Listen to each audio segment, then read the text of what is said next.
और सत्ता में अब बात अडानी संकट की, जिस पर आज ना तो बाजार का रिएक्शन था और ना ही संसद का रिएक्शन, क्योंकि दोनों जगहों पर आज छुट्टी है। लेकिन सरकार की ओर से पहली बार अडानी संकट पर औपचारिक और क्लियर बयान आया है।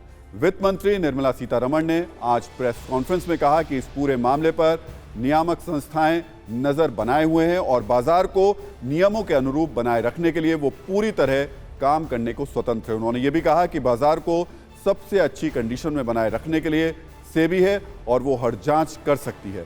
वित्त मंत्री ने यह भी कहा कि अडानी एंटरप्राइजेस के एफपीओ वापस लिए जाने से भारत की छवि पर कोई असर नहीं पड़ा है।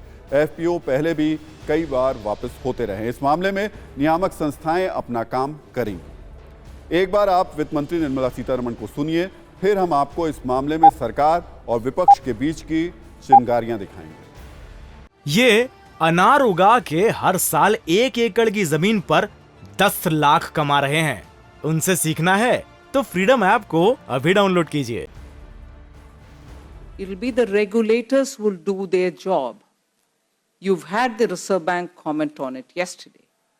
And prior to that, not regulators, but the banks and the LIC have themselves come out to say what their level of exposure is. So the regulators will do their job. And regulators are independent of the government. And many of you all have repeatedly asked this question about RBI's independence and government not getting into it. I'd like to remind you all about that. They are regulators and they are independent and they are left to themselves to do what is appropriate. अब समझिए कि अडानी संकट पर विपक्ष की मांग और आरोप क्या हैं और सरकार के तर्क और जवाब क्या हैं। विपक्ष चाहता है कि अडानी संकट की जेपीसी या सुप्रीम कोर्ट की निगरानी में जांच कराई जाए। सरकार कह रही है सेबी स्वतंत्र है, जब चाहें आवश्यकता अनुसार वो जांच कर सकती है। विपक्ष का दावा है कि अडानी संकट से देश की छवि खराब हुई है। सरकार का दावा है कि भारत की छवि पर कोई असर नहीं पड़ा है।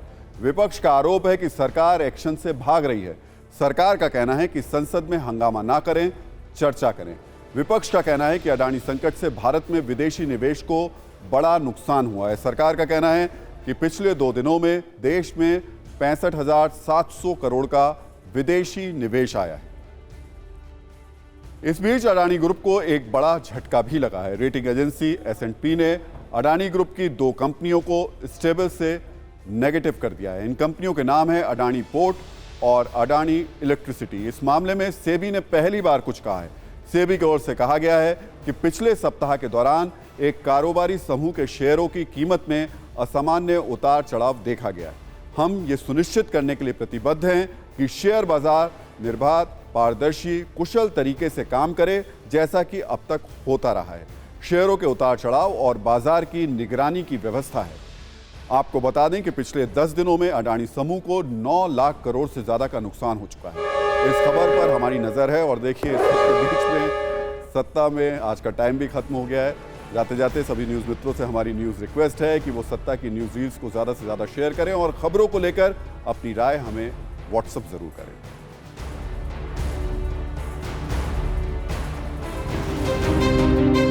ये अनार उगा के हर साल 1 एकड़ की जमीन पर 10 लाख कमा रहे हैं।